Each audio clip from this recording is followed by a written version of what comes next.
Mr. Armstrong, could you please describe how punk music was in the late 70s and some of the themes or some of the bands that arose at that time? Sure. I mean, I think that if you're really looking, by the way, the themes in various ways are I mean, they're all anti-establishment, probably anti-religious. What's the beginning of the Patti Smith song? Nobody. Jesus died for somebody's sins, but not mine. Right? I mean, that's a great line, by the way. That is a great line. But that to me is also sort of the spirit of punk.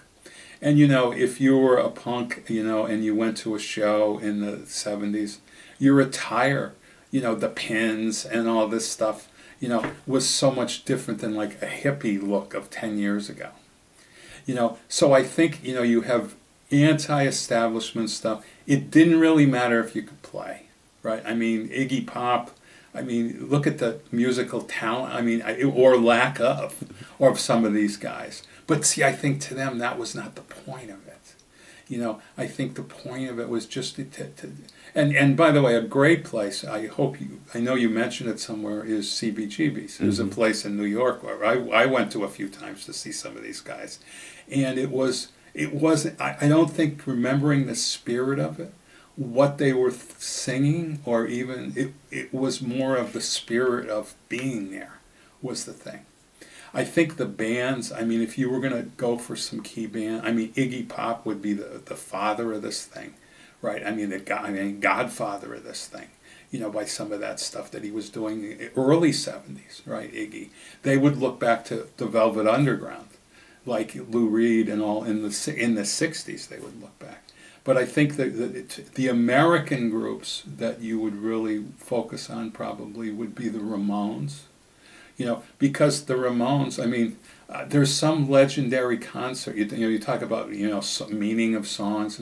There's some legendary concert where they played a 65-minute set, and in the 65-minute set were like 32 songs or something like that. Each song like a minute and 40 seconds or so. Just 1, 2, 3, go, and just sing it and then go on to something else. And I think where Patti Smith is a little more important. I won't say that. Patti Smith is as important as the Ramones, because I think Patti Smith, besides being having that punk spirit, she was also a poet too. So I think not all punk is just let's be rebellious. I think Patti Smith and some of her saying there is a lyrical side to punk as well. And I think that she brought that. By the way, just a point, I think to concentrate on American punk is a different thing than I think British punk, because I think the Sex Pistols and are in some way derivative of American punk. I mean, I think those guys took some American punk and went with it.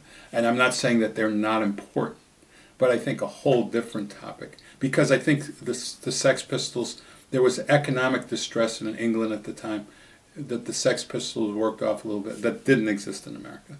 So I think that British punk and American punk at that time were a little bit different.